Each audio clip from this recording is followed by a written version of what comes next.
Hi, everybody. Welcome back.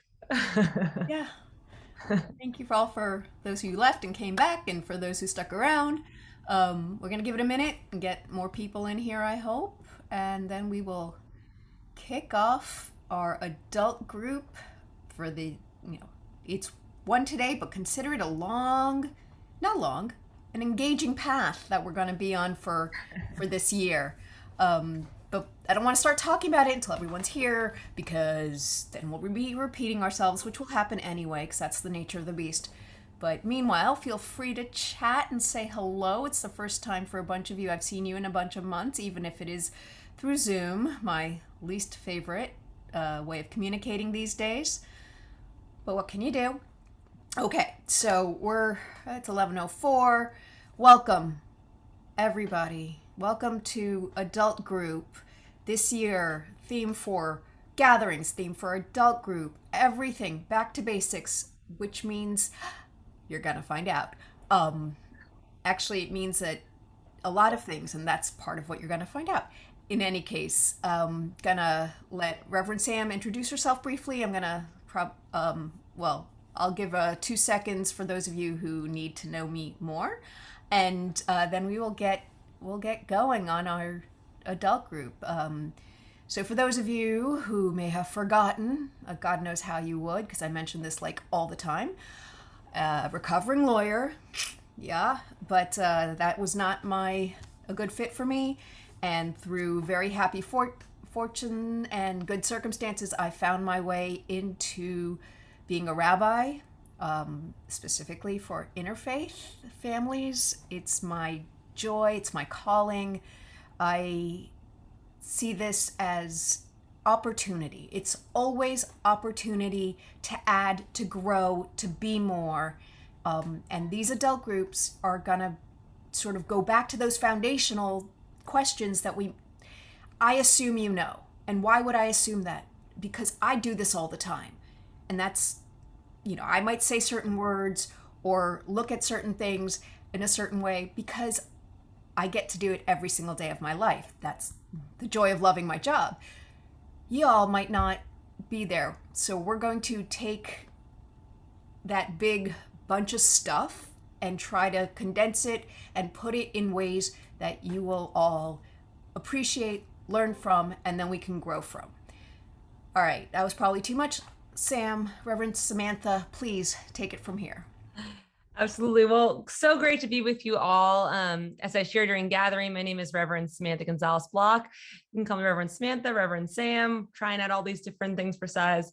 But I am just so delighted to be with you all. As you have probably seen in my bio, or maybe we've met in person already, or we've met online already. I grew up in an interfaith home myself, and it really is a dream come true to be able to be a part of a community where that is just the lifeblood of who you are. And it's so meaningful to be able to be a part of this alongside Rabbi Debbie. I've so enjoyed our work together so far, and the board and the staff. And I just look forward to getting to know each of you. So if you want to have a Zoom hello or a phone call, I would love that. And hopefully soon, we can obviously be together in person. But for the time being, I'm so delighted and grateful that we have this thing called Zoom, and that we're continuing to think about how to have these hybrid ways of being together so that folks from near and far can participate. So yes, our theme this year is back to basics, and Rabbi Debbie and I are really, really pumped about it.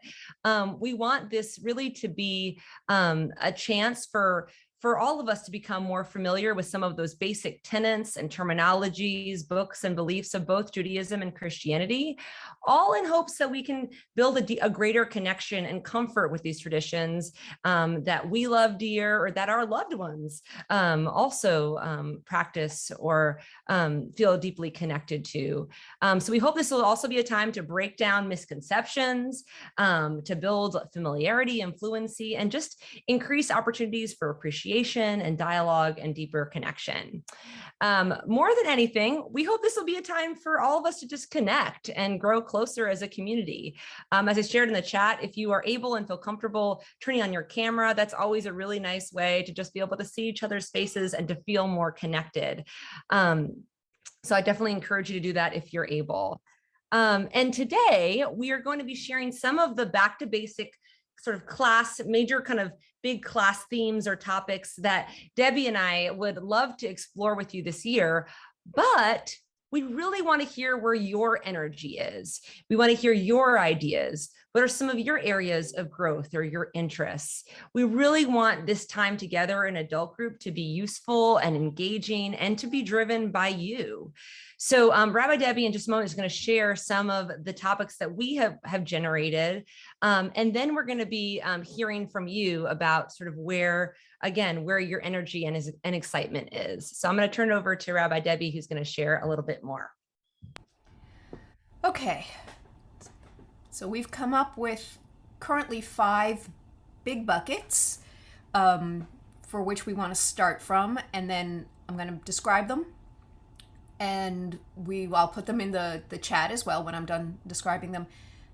And then honestly, the rest of this group is going to be feedback. We're going to put ourselves into breakout rooms so that you can discuss, and then, all right, well, when that happens, we'll give instructions for that. What are our topics? Number 1, Terminology 101. There are words that we use in Judaism that I use without thinking. I mean, Torah, sort of know what it means, sort of doesn't. It's complicated. What's that?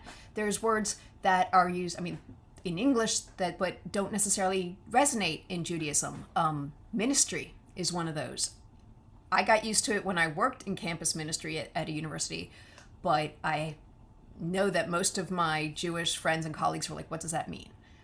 That's part of it. There's also biblical terminology. There's a ton of terminology. So terminology and language 101. Number 2, Bible. I can you go, Rabbi Debbie, too, if that's helpful. I'm sorry, what? These into the chat too while you're going. Oh, yeah, of course. Okay. So Bible 101. What are the books of the Bible?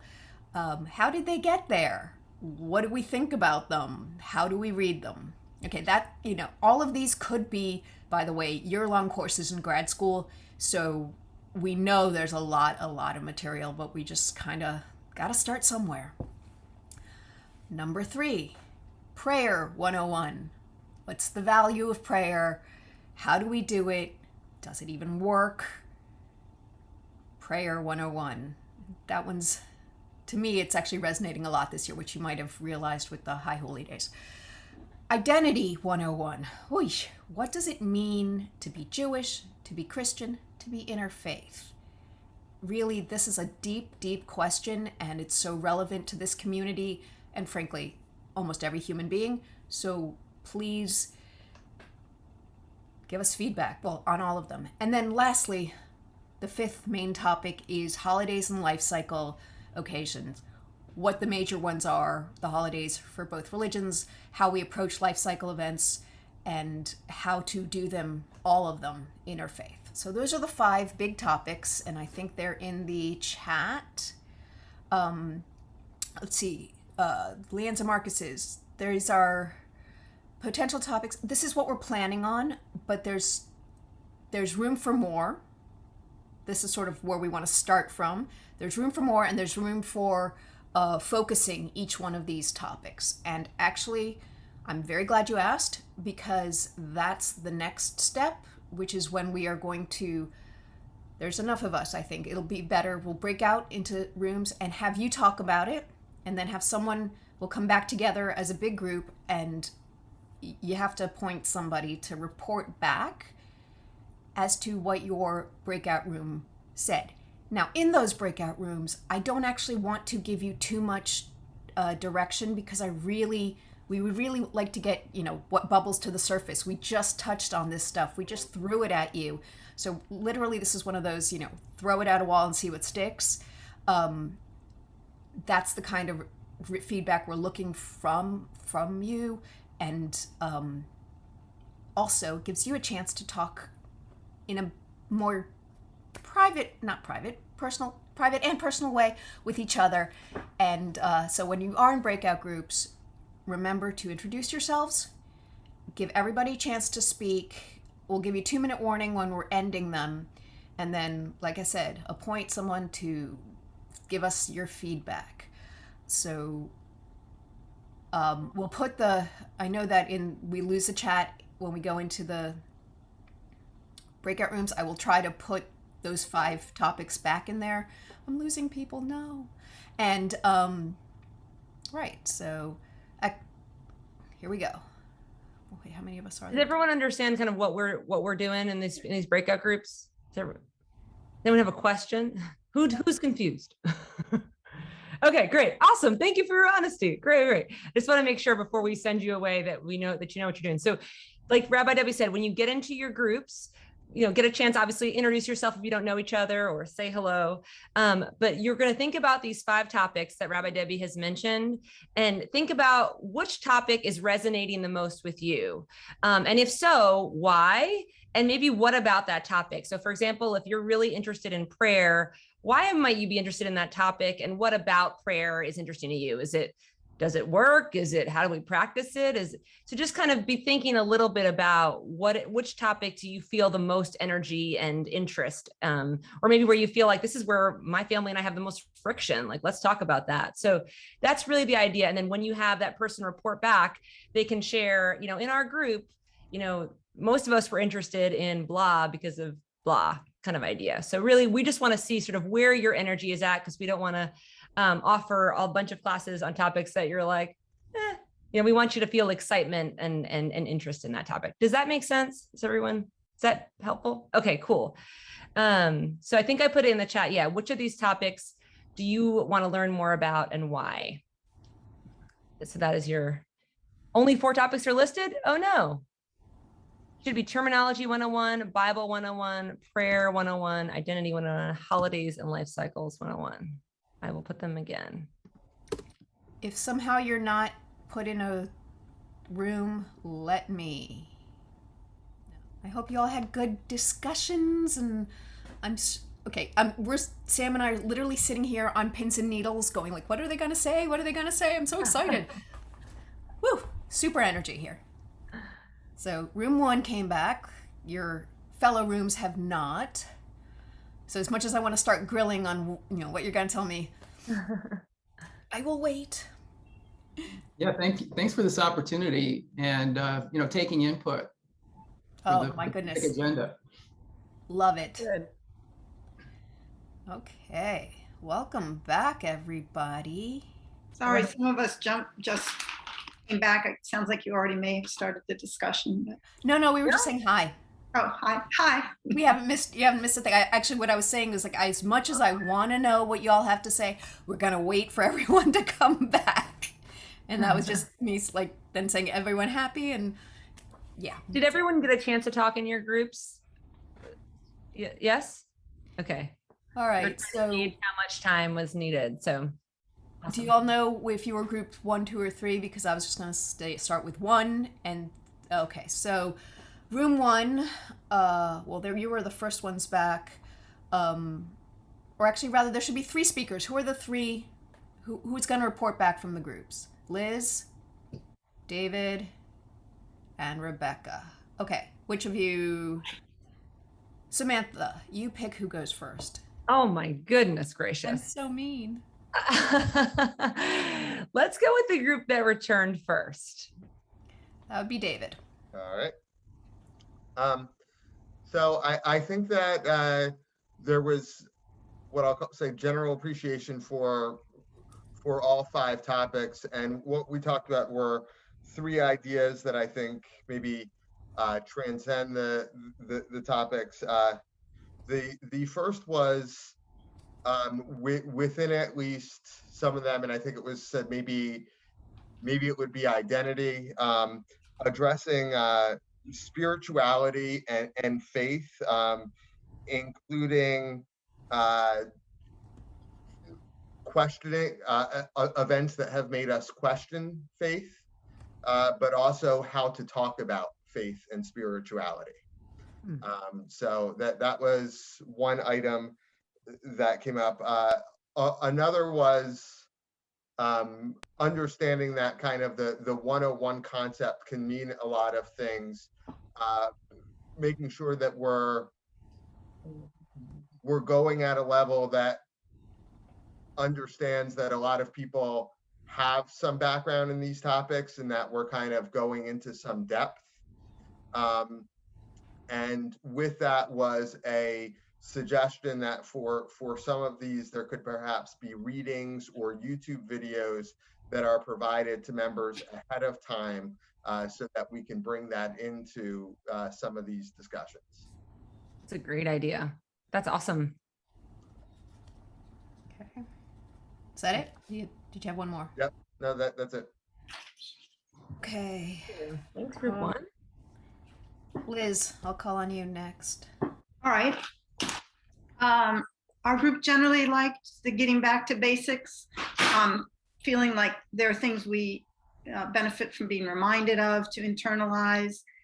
Terminology was one topic that stuck out. Prayer stuck out to a lot of people. Prayer, meditation, that there's always room for growth there, and that the interfaith dynamics there are particularly interesting. The issue of what is interfaith, which maybe you guys subsumed under identity, what is it to be interfaith as a person, as a family, and different. In IFFP, we have people who've been here for a long time, sort of a middle length of time and a shorter length of time, and so there may be differing views of having lived into that over time. Then just a slightly different angle is like, how would these discussions happen? And a hope to be involved and not just talked at, but have participatory experiential learning, which struck out to me as in prayer would be one example of how that could easily happen, but in any of them. So especially to the extent that we're on Zoom, just as much as can be experiential, really engages everybody. Well, I think that's kind of a summary. I don't know if anyone has anything you want to add, feel free to. I mean, we'll open it up in a second to bigger discussions, but that was great. Actually, as soon as you said, what is it to be interfaith, I think our best resources are you all. And exactly the way you said, Liz, those who have done it for a very long time, a medium time, are new to it. You're each going to have a different perspective and new questions and old questions. And that one, yeah, I sure hope we get together in person, because we can do it on Zoom, but it'll be harder. But yes, absolutely. And I agree with the experiential side of it also. So we'll work on that. Okay, Rebecca, your group. Sure. Interesting that this group kind of skews, I won't say older, but longer term members, maybe because of the Sunday school factor right now. That's an aside. So I think the theme for us was ways that in each of these topics, there are correlations between the two religions and ways that there are distinctions between the two religions. And so, for example, in terminology, like what term might be equivalent in one religion to another, but different terms, and what terms would are foreign to the other religion. We talked about how to create balance within the family and within IFFP in general between the two. I keep saying religions, but I'm also thinking about like all the different denominations that we often don't make distinctions about. So we didn't talk about that. I'm bringing that myself. None of us seemed particularly drawn to the Bible 101, FYI, in our group. How to make prayer personal.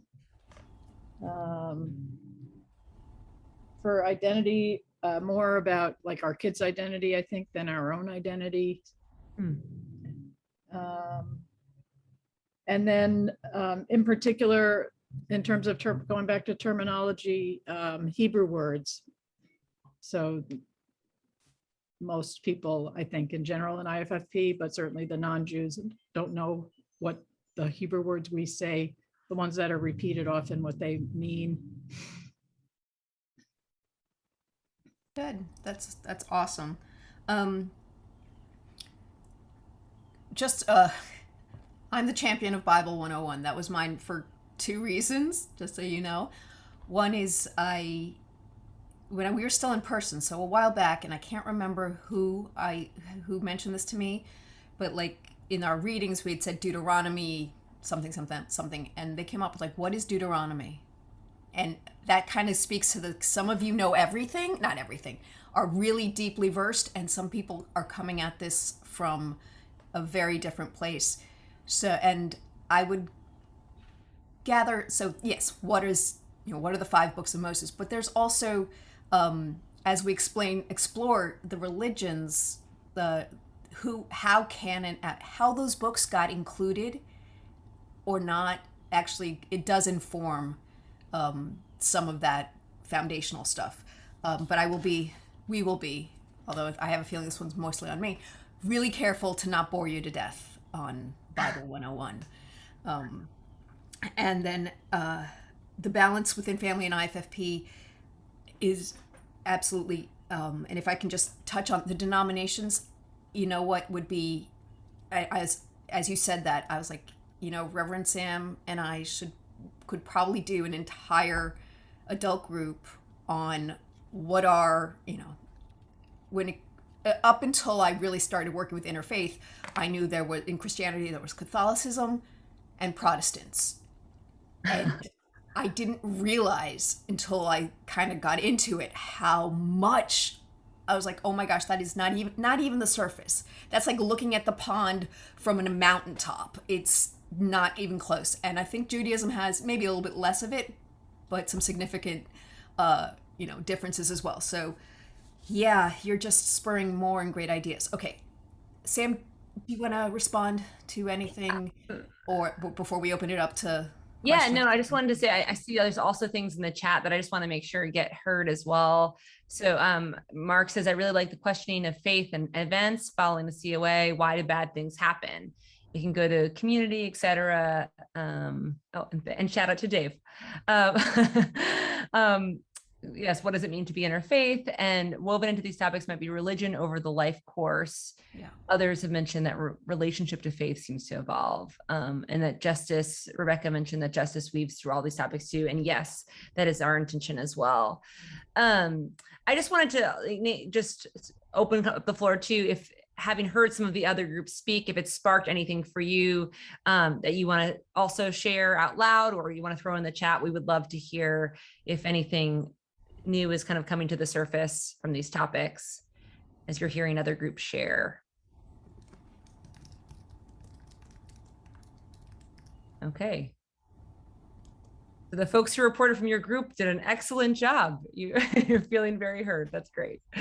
I thought that raising the issue of how, people are at all different levels is and so figuring out the process is going to be really important. So it doesn't, so people don't just check out, because part of how we retain longer term members is making sure that the adult group speaks to us as well. Absolutely. And I do hope that you all feel comfortable sharing your feedback as the class goes on. Like I always say this to folks, like, let us be the first to know if it's really working, or if it's feeling like, hey, can we do this a little bit differently, versus kind of checking out or leaving, because then we don't know why you've gone. So just knowing that this is our group to grow and to share in together. And so we really do welcome your participation and your feedback in that process as well. Yeah. And okay, so one thing I think I'm here, the participatory, we don't want to talk at you as much as, clergy love to talk, because they do. These topics are the ones where, as I sort of opened with, I take a lot for granted. So this would be one, like, I could literally say a word and I would want somebody to say, Rabbi Debbie, what is that? Like, you already went too far. Or conversely, like, yes, we already went through kindergarten. Can we move faster? That feedback is going to be so essential. And then we haven't planned all these adult groups yet.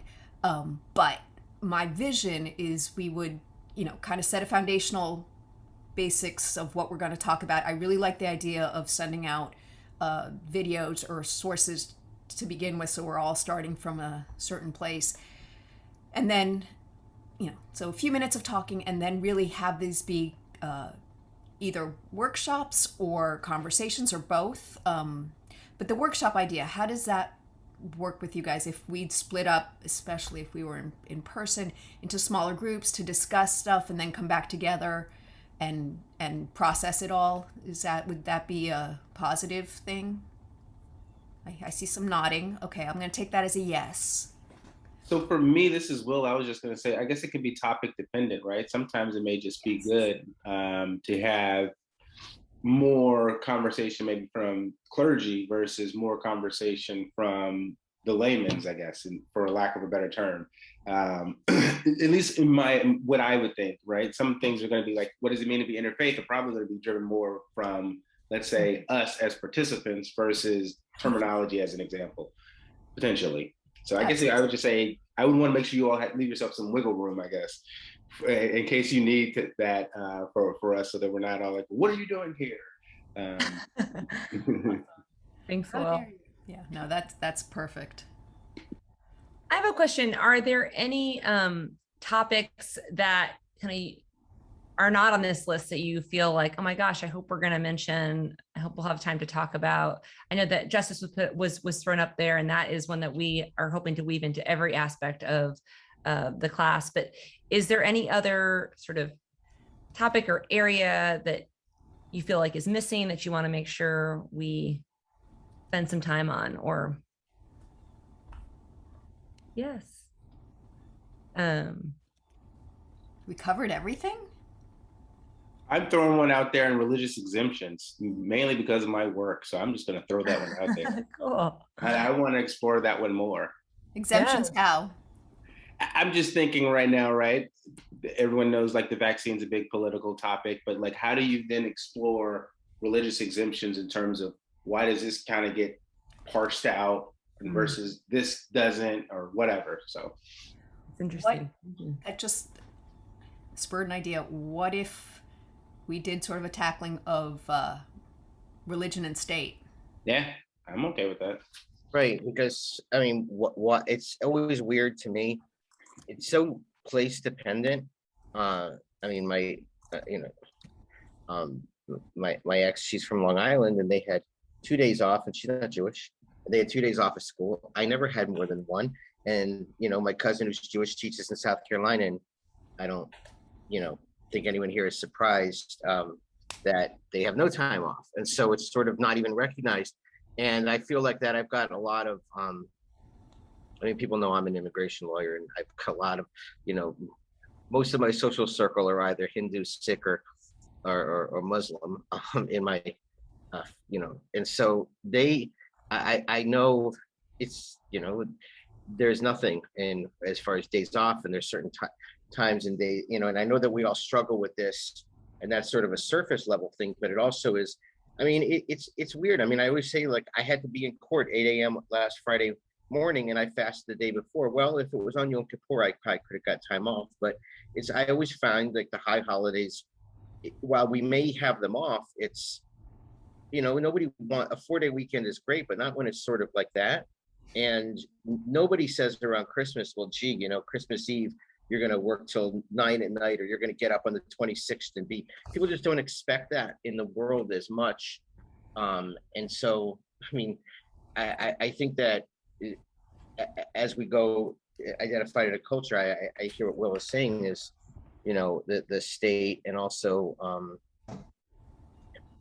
what it means to us in the outside world. And I think the flip side of that too is, I was thinking a little bit differently, is how does our identity, how does our religion guide us as we look at the state, and we look at the state as like, and the world as a larger society.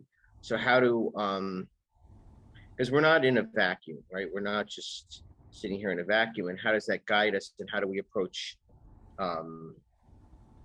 the world that we see, and the, and there is no one answer necessarily. And I think it's a very, I know it's always the sort of this controversial topic whenever you are, it's just like, don't get in positions and all that, but it's also something that we all have, because it's not just a hermetically sealed identity. It's not like stamp collecting where it really is hermetically sealed on the side. So- I was just gonna dovetail on that and can you hear me?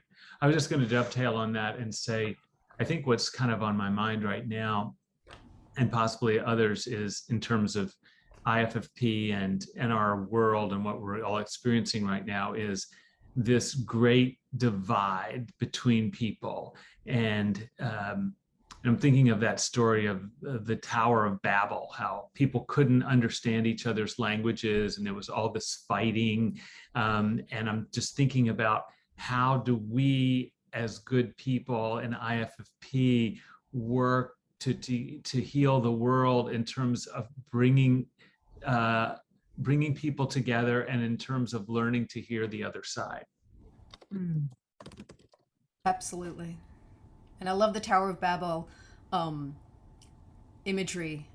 I was just talking, my dental hygienist was talking to me because I can't really talk when they're working, but she was telling me how she splits her time between Michigan and here, and she was in the Upper Peninsula, and all she heard on the radio was very one-sided. There was only 3 radio stations, and it was, to her, it was just like unbelievable that that so much of the story that she knows is not being told. So I love that. You know, we're going to end up having like 3 years worth of adult groups by the time we're done with this, which is great. It's going to make our planning so much easier.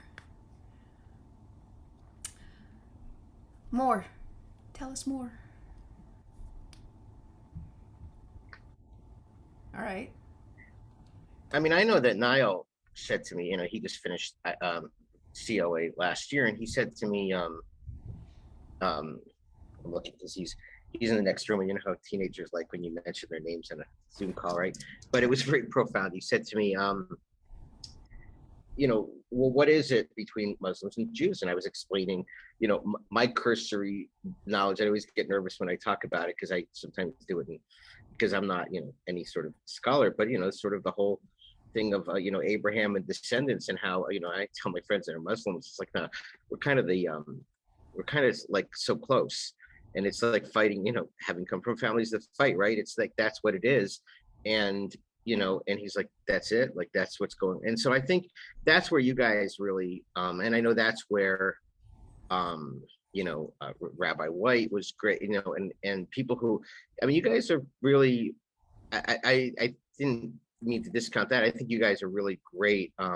Sam, I haven't heard you as much, but I know, you know, Debbie, I know you've got this great background in Christianity, Judaism, and the differences, and you've thought a lot about this, and you know, from your own background, Sam, I know you have, and it does make you unique, and I think it's kind of where people are now. So being interfaith is not so uncommon, but understanding and the differences, you know, between Christianity, Judaism, Islam, and all of that.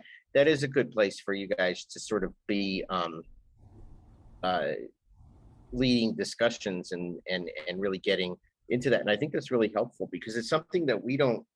I mean, I didn't really understand or learn until a few years ago, and now people are asking that because it doesn't make sense because we don't have all of the, you know, most kids, like I was not raised in diversity that way, and these kids are, and I think it's I think that's a great point to jump off from.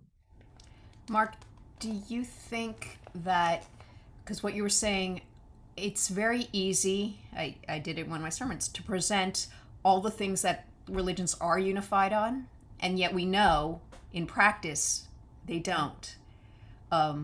So to really, you know, where's the disconnect within a religion or a religious person between, you know, what is taught and how it's practiced? My goodness, this is a huge topic. I personally want to tackle it, but hard. But well, yeah, I mean, no, it's hard, and I think you know, and that's always it's Pandora's box. But I think also it is. I think ignoring it is, it just brings more skepticism. And one of the hardest, and I think it's harder now you know, I think it's harder. I mean, I'm saying this from a Jew. It was very easy to just dismiss and not know much about, you know, others, but you know, our kids don't have that choice. And the world isn't really like that. I mean, I see young adult groups,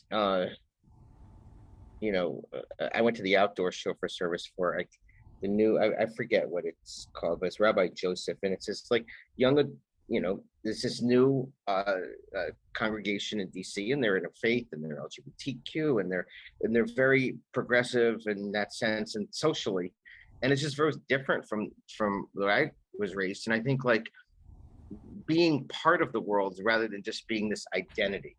Mhm. And that's, I think, where rather than we are this, but we are this and we're part of the world, and this is how we explain it. Because I think the hardest thing for my kids is I think they're not choosing necessarily, but when people, as you know, young adults and even like older people whose kids are gone, all that, what is going to draw them back? And I don't think the identity and the sectarianism that I was raised with would be attractive. And it's something to tackle. And you know, maybe it's not as hard. I don't know. I mean, I think it's something to work on, but I don't know. Yeah, and I really appreciate that, Mark. And I mean, I think as people in interfaith relationships or people who are kind of finding their own sort of interfaith identities, I think it's easy for us to want to kind of live in what we have in common, live in what's the same, but really kind of addressing and finding what are these differences that we have, and is it valuable to really lift up those differences too, and how do we kind of hold all of that together? And I really kind of see a lot of your families as I speak Spanish. I know Debbie speaks, like you're bilingual, right? You're learning to speak two different languages and also to kind of bring them together in a way that feels fruitful and meaningful. And so I think kind of these back to basics is kind of increasing, like I said, kind of increasing our fluency a little bit, learning kind of how to navigate some of these difficult conversations and learning kind of what is the gift of being sort of bilingual in a world in need of healing, in a world where we can't talk to one another. How do we see this really as a benefit and a gift? And so I just want to like thank you all for all of the things that you have shared today, because this gives Rabbi Debbie and I so much to kind of go and kind of sift through. We're excited to create you know, just a journey for us to go on together that will hopefully be meaningful and you know, will hopefully kind of just be exciting for you and for us as a group together. So Rabbi Debbie, is there any kind of last things any kind of announcements we need or? Well, yes. Speaking of volunteers, which we weren't, but I am now, we were waiting until this conversation happened to actually plan out the adult groups by date and for the year. We also have to incorporate our Tikkun Olam groups, and we have some other regular standing, you know, adult groups that we want to keep going. If anyone is interested in taking this forward, we could use volunteers. Some of you, I think, are kind of on the committee, the adult group committee. We could use more. Your input on this would be absolutely fantastic. Send me an email, send Miranda an email, send any of us an email saying, I'm in, I want in, and you'll be included, and we can plan a fantastic adult group year that everyone's gonna be so jealous of. Question or point. They don't have to be, they can be away from us, like not like I'm volunteering Elizabeth or Felice, but like don't let that be a barrier, right? Right. I mean, we're going to meet by Zoom and do most of the work via email anyway. And then when we do the adult groups, we're, you know, they'll either be like this, pure virtual or hybrid virtual. So we'll make it work. Actually, it gave me a really good idea for if we're back in person. I've got ideas. Anyway, wonderful. Well, thank you all for being here. We just wish you countless blessings this week, and just thank you for your input. And we are really, really excited about the year ahead. And I look forward to personally getting to know all of you as I find my way in this new beautiful community. So thank you all for a great day. Thank you guys so Thank you. much. Thanks. Thank you. So Yeah. glad Thank you're you. here. Happy Sukkot. Chag Yeah. Sameach. Chag Sameach. I don't want to leave. Go. Forever. But I'm gonna make it all go away. Hi, Karen. I'm glad to meet you. And Karen, sorry I didn't get to talk to you much at Cheryl's Thursday night. Oh yeah, I know. We were all Tent in hopping.